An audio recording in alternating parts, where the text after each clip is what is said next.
आप सभी लोग जानते हैं कि 25 सितंबर 2025 यानी गुरुवार को पड़ रही है नवरात्रि चतुर्थी व्रत, और यह वह तिथि है जो आश्विन माह में पड़ने वाली सबसे बड़ी तिथि है, क्योंकि आश्विन माह में पड़ने वाली है और इसका बहुत ही बड़ा और विशेष महत्व होता है। अगर कभी भी मौका लग जाए और आश्विन माह की संकष्टी चतुर्थी तिथि को पड़ने वाली है जाए तो आप लोगों को 3 तुलसी पत्ते वाला उपाय तो अवश्य ही करना चाहिए। इन दोनों का संयोग बहुत ही कम आता है। इसी के साथ में गुरु विष्णु पुराण कथा में बताया है कि इस दिन आपको एक प्रभाद सब तुलसी पत्ते वाला उपाय तो आपको अवश्य ही करना चाहिए, क्योंकि ऐसा दिन पूरे साल में सिर्फ एक ही बार आता है।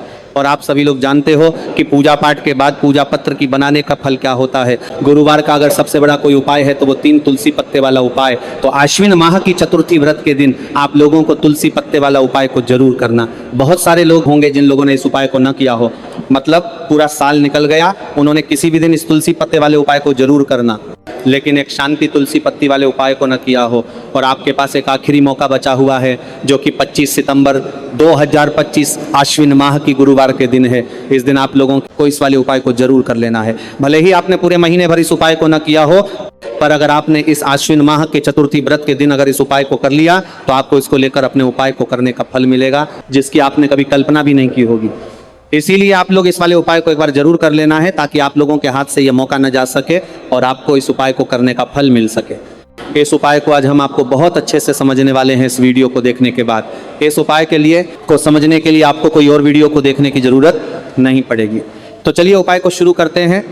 देखिए, इस आश्विन मास के चतुर्थी व्रत के दिन ये इतना खास होता है, इतना महत्वपूर्ण होता है। देखा गया है कि कभी कभी बड़े बड़े पूजा पाठ अनुष्ठान से जो मनोकामना पूर्ण नहीं होते, वो आश्विन माह की चतुर्थी व्रत के दिन एक छोटे से उपाय करने से ही आपकी मनोकामना पूर्ण हो जाती है। और बहुत सारे लोगों ने इस उपाय को किया भी है और उनको इस उपाय को करने का फल भी जरूर मिला है। अगर आप लोग भी इस उपाय को करना चाहते हैं तो आप इस उपाय को पहले अच्छे से समझ लेना, सुन लेना, उसके बाद करना।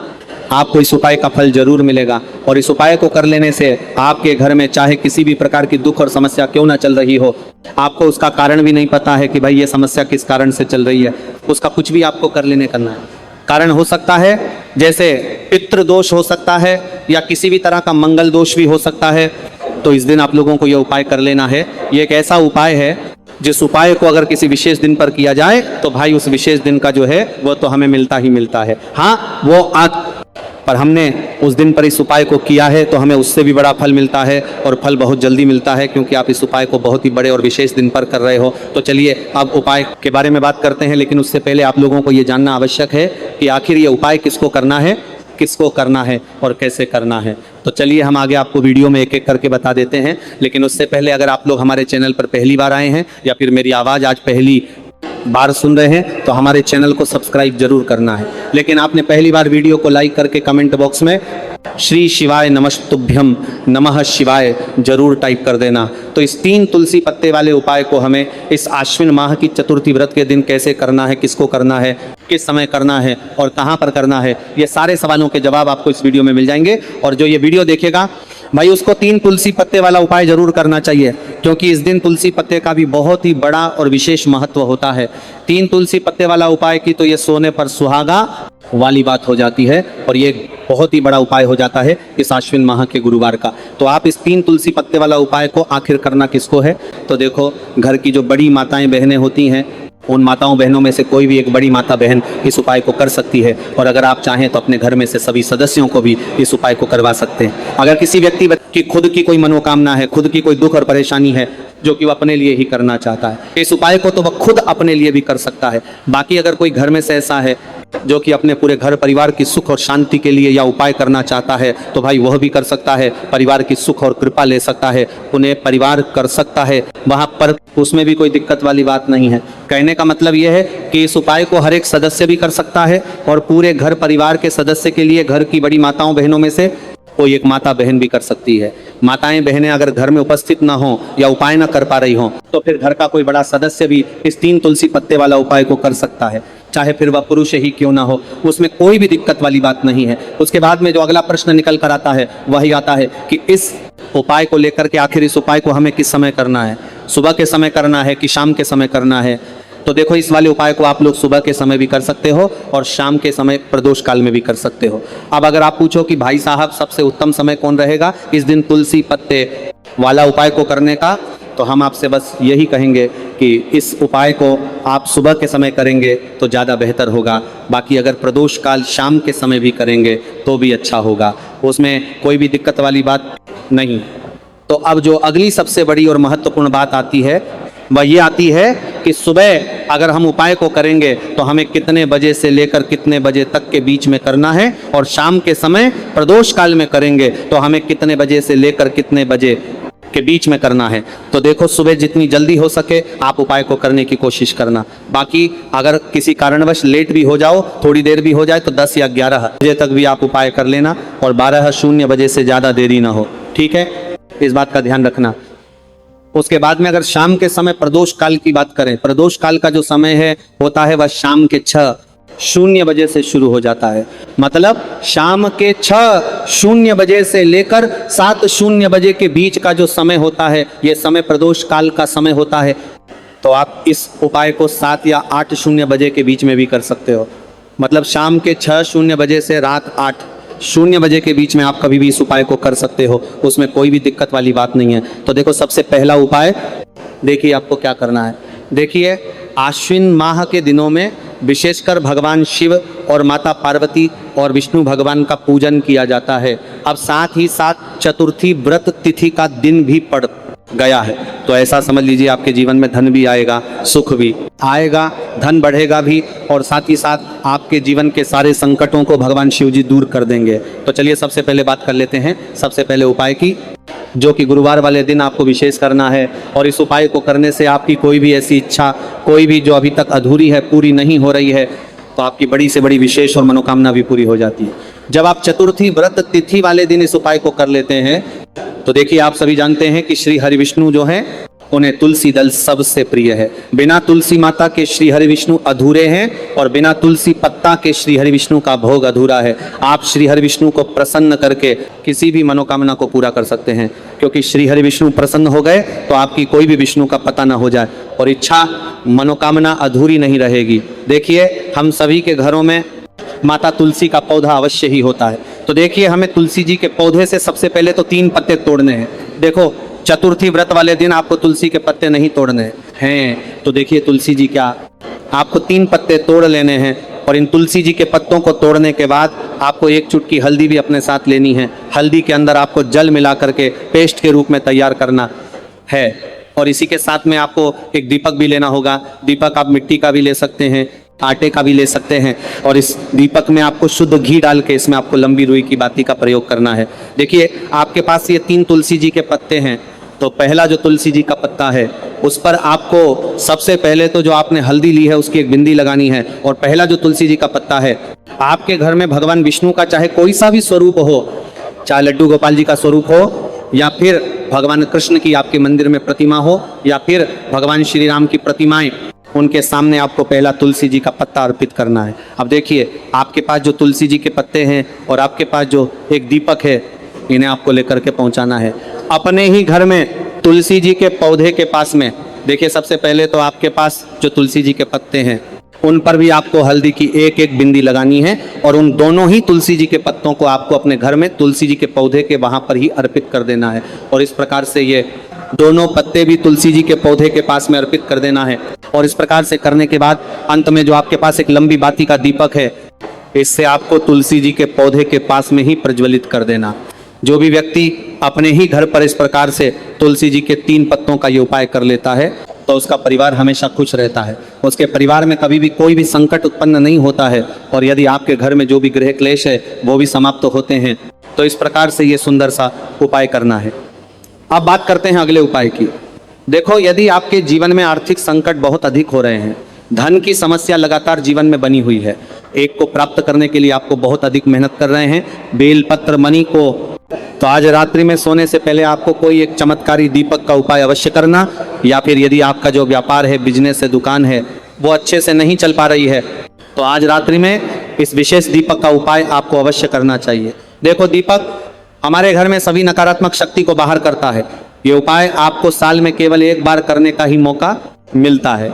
देखिए इस उपाय के लिए आपको तुलसी जी की जो सूखी लकड़ी होती है उसे ले लेना है। देखिए यदि आपके पास पुरानी तुलसी जी की लकड़ी है तो उसे आप ले सकते हैं, और यदि आपके घर में तुलसी जी जो लकड़ी है वह सूखी हुई है, ये जाप, तो उसकी लकड़ी आप तोड़कर इस्तेमाल कर सकते हैं। लेकिन आपको ध्यान रखना है कि सूर्यास्त से पहले ही आपको ये जो तुलसी जी की लकड़ी है इसे अवश्य ही तोड़ कर देना है। तो इस उपाय के लिए आपको सबसे पहले तो एक मिट्टी का दीपक लेना होगा, चाहे तो आटे का दीपक भी ले सकते हैं, क्योंकि आटे का दीपक सभी दीपक में सर्वोत्तम माना गया है। इस दीपक के अंदर आपको शुद्ध घी का प्रयोग करना होगा, और इसे दीपक के अंदर आपने जो तुलसी जी की लकड़ी ली है उसे भी रख देना है। लेकिन ये जो तुलसी जी की लकड़ी है इसमें आपको चारों तरफ अच्छे से घी लगा लेना है। देखिए गुरुजी ने बताया है कि जो तुलसी जी की लकड़ी है यदि आप उपाय करते हैं और बहुत ही शीघ्रता से जल जाती है, तो इसके लिए आपको एक कार्य करना है। आपको थोड़ी सी रुई ले लेनी है, और उस रुई को आपने जो तुलसी जी की लकड़ी ली है उस पर अच्छे से चारों तरफ लपेट देनी है। तुलसी जी की लकड़ी के ऊपर रुई लपेटने के बाद इसे आपको पूरा घी के अंदर डुबो लेना है। अब इसे आपको बाती के रूप में प्रयोग करना है।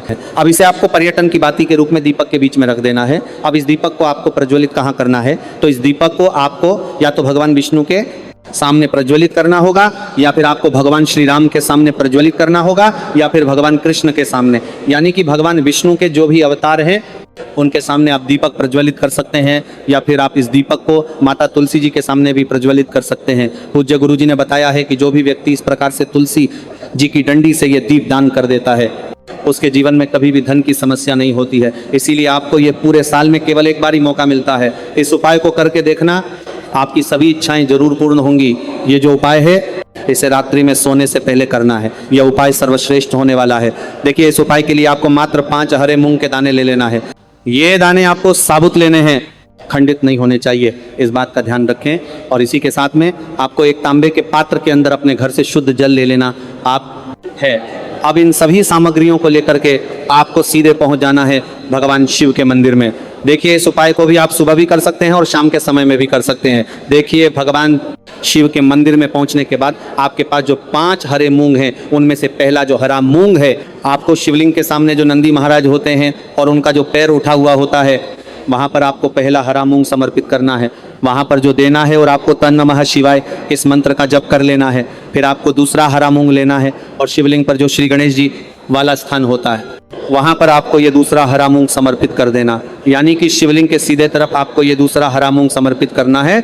और फिर आपको दोहा नमः शिवाय या फिर श्री गणेशाय नमः इस मंत्र का जाप कर लेना है। तीसरा हरा मूंग का दान आपको भगवान शिव की सबसे प्रिय पुत्री माता अशोक सुंदरी वाले स्थान पर समर्पित करना होगा। शिवलिंग की जो जलाधारी होती है, जहाँ से जल बहकर आता है, उसी जलाधारी के बीच में जो कहीं ना कहीं उठी हुई लाइन होती है, उसी जलाधारी के बीच में सांप की आकृति के रूप में वहीं पर आपको तीसरा हरा मूंग समर्पित करना है। और फिर आपको नमः शिवाय इस मंत्र का जाप कर लेना है। अब चौथा जो हरा मूंग है उसे आपको भगवान कार्तिकेय जी का जो स्थान होता है शिवलिंग पर, वहां पर आपको ये चौथा हरा मूंग का दाना समर्पित कर देना है और आपको लंगर नमः शिवाय इस मंत्र का जाप कर लेना है। अब आपके पास जो 5वां और अंतिम हरा मूंग बचा हुआ है उसे आपको जल के पात्र के अंदर डाल देना है और इस हरे मूंग से युक्त जल से आपको भगवान शिव के शिवलिंग का अभिषेक कर देना।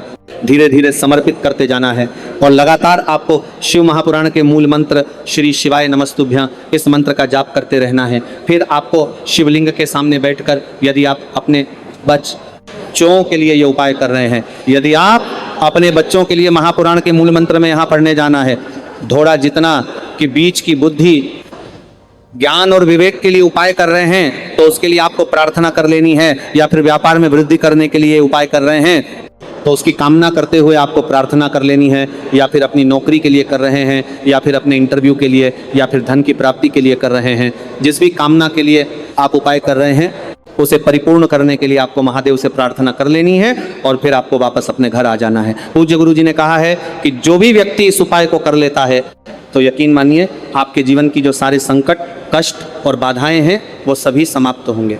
अब हम बात करते हैं तीसरे विशेष उपाय की। देखो, भाग्य का साथ आपको मिले तो गुरु बृहस्पति को मजबूत करना बहुत जरूरी होता है। इसीलिए पूज्य गुरुदेव ने एक बहुत ही सुंदर सा उपाय बताया था, जो कि है पीले चावल का। थोड़े से अक्षत लेना है। अगर आपको ऐसा लगता है कि आपको किसी भी चीज़ में सफलता नहीं मिल पा रही है, किस्मत का साथ आपको नहीं मिल पा रहा है, तो पीले चावल लेना है। पीले चावल कैसे करोगे? 11 चावल लेना साबुत, उसके अंदर पीला, जो पीला चंदन है वह आपको मिला देना है और चावल को पीला रंग कर देना है। ठीक है, साथ में लेना है एक बेलपत्र और साथ में लेना है तांबे के पात्र के अंदर जल। ठीक है, ये तीनों सामग्री लेकर के गुरुवार चतुर्थी व्रत के दिन सुबह से लेकर के रात्रि तक जब आपकी इच्छा हो तब आप ये उपाय कर सकते हैं। अब आपको क्या करना है, भगवान शिव के मंदिर में जाएंगे, जो एक बेलपत्र है वह माता अशोक सुंदरी वाले स्थान पर आपको अर्पित करना है। डंडे का हिस्सा जलाधारी की तरफ हो चाहिए, उस प्रकार से आपको ये बेलपत्र अर्पित करना है। जब बेलपत्र अर्पित करोगे तब आपको कुंडेश्वर महादेव का नाम लेना है माता अशोक सुंदरी वाले स्थान पर। ठीक है, आप जो चावल के दाने हैं, जो अक्षत लेकर के आए हैं, वह भगवान शिव के शिवलिंग पर आपको अर्पित करना है। जब आप अर्पित करोगे तब आपको बृहस्पति महादेव का नाम लेना है। बृहस्पति महादेव ही एक ऐसे महादेव हैं जो आपके गुरु ग्रह को मजबूत करता है, तो आपको इस प्रकार से अर्पित करना है। और अंत में एक लोटा जल धीरे धीरे पतले धारा से बृहस्पति महादेव का स्मरण करते हुए या श्री शिवाय नमस्तुभ्यं का जाप करते हुए आप अर्पित करते हुए तो अर्पित करना है। यह मंत्र केवल और केवल गुरुवार के दिन किया जाता है और यह उपाय बहुत ही ज़्यादा प्रभावशाली है। ध्यान रखना, हल्दी का उपयोग मत करना, चावल में पीला करना है, चावल को तो पीला करना है, करें चंदन ही होना चाहिए। ठीक है, अब ये जो उपाय जो भी करता है निश्चित तौर पर उसके जीवन के सारे अंधकार दूर होते ही होते हैं, उसको सफलता भी मिलती है, बृहस्पति मजबूत होते हैं, किस्मत का साथ उसको मिलने लगता है। ये उपाय अगर आप प्रदोष काल के समय करते हैं तो और लाभकारी सिद्ध होता है। तो ये थे पूज्य गुरु जी द्वारा बताए गए कुछ बहुत ही खास उपाय। अगर आपको जानकारी अच्छी लगी हो तो वीडियो लाइक करिएगा। मिलते हैं फिर एक नए वीडियो के। श्री शिवाय नमस्तुभ्यम।